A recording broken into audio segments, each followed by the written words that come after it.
Tanpa demam, batuk, flu, atau gejala umum layaknya pasien COVID-19 lainnya, 3 warga Banyumas yang terinfeksi corona ini meninggal secara mendadak. Setelah diperiksa, ketiganya diketahui mengalami gejala happy hypoxia atau penurunan kadar oksigen. Happy hypoxia merupakan gejala baru yang kini ditemukan di beberapa pasien COVID-19. Pihak rumah sakit pun baru menemukan pasien dengan gejala ini setelah melakukan pemeriksaan saturasi oksigen dengan alat pulse oximeter. Pasien yang mendapatkan gejala happy hypoxia ini yang dikatakan oleh teman-teman yang merawat itu happy hypoxia ini tidak sesak, ya, nyaman-nyaman saja, tidak dalam waktu yang lama kemudian gagal napas dan pasiennya meninggal. Jika pada kondisi normal, kadar oksigen dalam darah adalah 95 hingga 100%. Namun pada penderita dengan gejala happy hypoxia, kadar oksigennya bisa turun hingga di bawah 50%.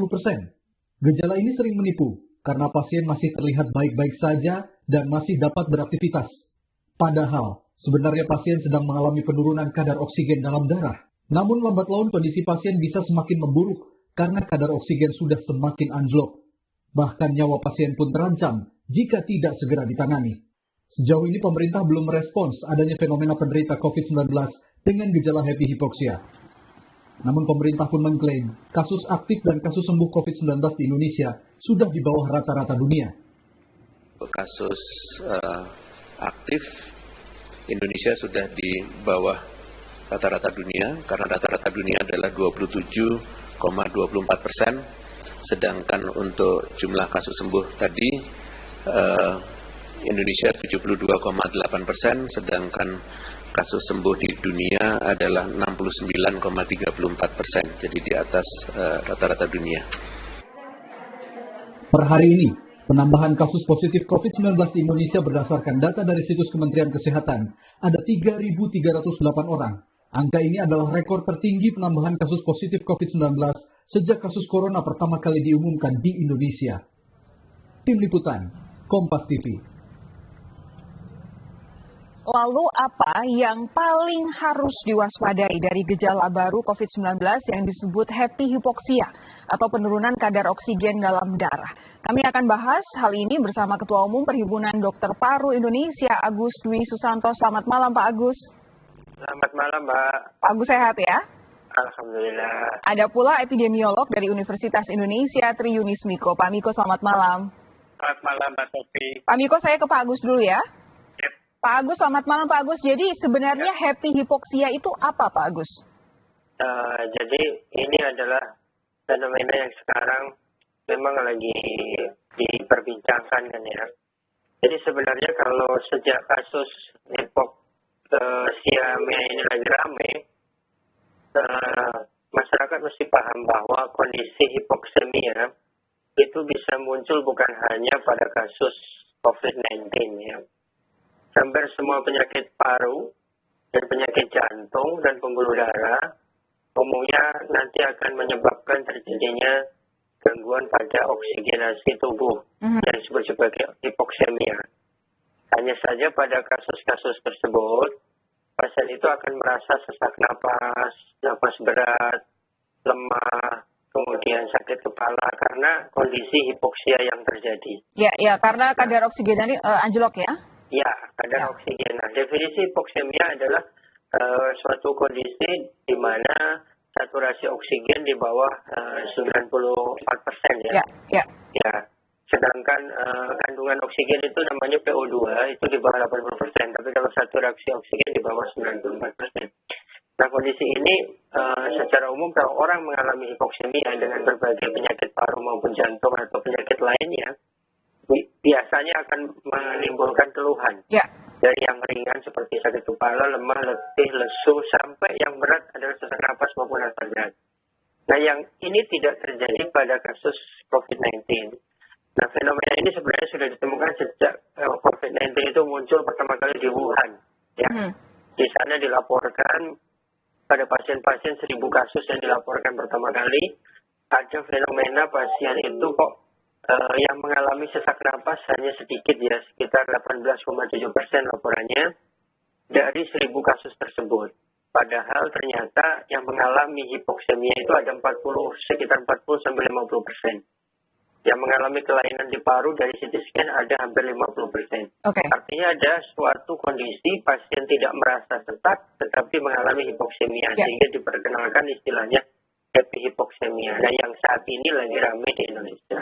Oke, berarti ini memang hipoksia atau hipoksemia secara umum yang biasanya terjadi pada pasien dengan gangguan paru, biasanya dengan gejala ya, misalkan sakit kepala sampai dengan yang paling parah adalah sesak napas. Ini kalau hipoksia atau hipoksemia yang normal. Tapi COVID-19 menyebabkan happy hipoksia di mana penderitanya tidak sadar bahwa kadar oksigennya anjlok karena tidak merasakan gejala-gejala seperti sakit kepala dan juga sesak napas tadi ya, Pak Agus ya?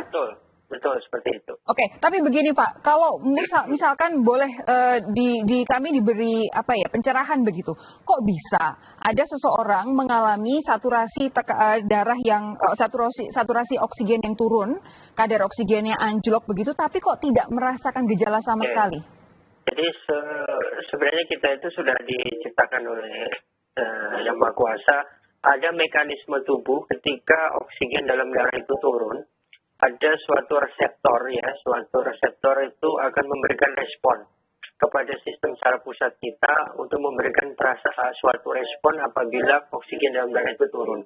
Responnya adalah suatu perasaan tidak nyaman dalam tubuh yang disampaikan oleh sistem saraf pusat atau otak. Yaitu mulai perasaan tidak nyaman itu adalah sesak napas. Berupa responnya adalah peningkatan frekuensi napas untuk menambah oksigen yang masuk ke dalam tubuh melalui pernapasan dengan peningkatan frekuensi napas sehingga napasnya menjadi lebih cepat. Nah, napas terasa sesak. Nah, oksigen yang kurang juga sampai ke sistem saraf pusat akan menyebabkan keluhan sesak napas. Itu yang normal. Nah, ketika kasus COVID-19 ini menginfeksi, diperkirakan walaupun sampai saat ini penyebab hipoksemia itu masih belum diketahui secara pasti, tapi salah satu hipotesis atau perkiraan yang terjadi adalah ada gangguan pada reseptor tersebut yang ada di dalam badan karotis yang ada di sistem pembuluh darah kita. Nah, reseptor itu terganggu dan menyebabkan tidak ada suatu respon dari sistem saraf pusat untuk menimbulkan keluhan-keluhan sesak maupun meningkatkan frekuensi napas atau keluhan sakit kepala maupun lemah. Seperti itu, Pak. Oke. Jadi ada gangguan pada reseptornya. Oke, karena reseptornya terganggu, makanya tubuh tidak bisa mendeteksi hipoksia itu tadi ya? Ya, Oke, Pak Agus, tapi begini, ini kan selama ini kan kita taunya ada orang-orang tanpa gejala disebut sebagai OTG. Bolehkah kemudian disimpulkan bahwa jangan-jangan orang-orang OTG ini sebenarnya juga mengalami happy hipoksia, namun kadarnya masih mild sehingga tubuh bisa sembuh alih-alih mendadak meninggal seperti yang selama ini ditemukan? Oke.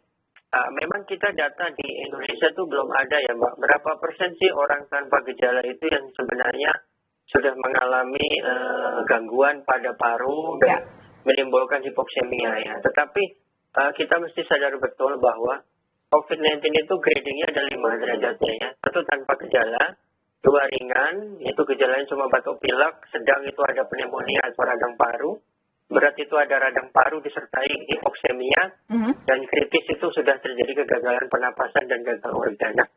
Jadi apabila seseorang COVID, untuk tahu dia masuk derajat ringan sedang berat, itu bukan hanya dari wawancara, bukan hanya dari keluhan saja. Harus dites ya? Harus ada pemeriksaan lanjutan. Jadi apabila seseorang sudah ada COVID-19, diberitahu segeralah ke dokter atau pelayan kesehatan. Di sana akan diwawancara, diperiksa dokternya, diperiksa dengan oksimetri tadi yang seperti di Banyumas, kemudian di foto rongsen untuk melihat derajatnya, ya. Karena hanya keluhan saja tidak bisa menentukan derajatnya. Jadi harus berdasarkan pemeriksaan penunjangnya. Oke, data ini yang kita belum punya ya.